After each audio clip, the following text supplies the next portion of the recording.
সংবাদদাতা রূপে প্রেরণ করেছি, সতর্ককারী রূপে প্রেরণ করেছি, আল্লাহর দিকে আহ্বানকারী রূপে প্রেরণ করেছি, আর আলো দানকারী চেরাগ রূপে, প্রদীপ রূপে প্রেরণ করেছি। পড়েন সুবহানাল্লাহ।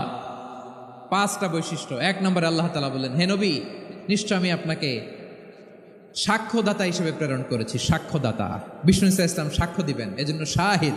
শাহিদ মানে সাক্ষ্যদাতা। আওয়াজ করে বলুন, শাহিদ মানে কি? তিনি সাক্ষ্য দিবেন। মুবাশশির, 2 নম্বর বৈশিষ্ট্য হচ্ছে তিনি মুবাশশির।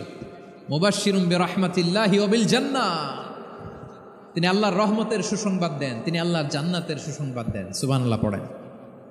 3 নম্বর বৈশিষ্ট্য হচ্ছে নাযীর, তিনি সতর্ককারী, ওয়ার্নার, তিনি সাবধান করতে এসেছেন, রিমাইন্ডার দিতে এসেছেন যে আল্লাহর পথে যদি না চলো, শিরকি কাজ যদি না থামাও, তাহলে এমন আযাব আসবে আল্লাহর পাকড়াও থেকে তুমি বাঁচতে পারবে না। তিনি নাযীর। বিষ্ণু ইসা ইসলামের 4 নম্বর বৈশিষ্ট্য হচ্ছে দাঈয়ান ইলাল্লাহ, তিনি আল্লাহর দিকে আহ্বানকারী। এই যে আমরা আমাদেরকে পরিচয় দেই যে আমরা দাঈ, বলি না? বলি যে উনি হচ্ছেন একজন দাঈ ইলাল্লাহ। বহু বচনে আমরা বলি আদ-দুআত ইলাল্লাহ। এটা কোরআনের এই আয়াত থেকে এসেছে। সুবহানাল্লাহ পড়েন। ওয়া দাঈয়ান ইলাল্লাহি বিইذনিহি, আল্লাহর আদেশে বিষ্ণু ইসা ইসলাম আল্লাহর দিকে মানুষকে ডাকেন।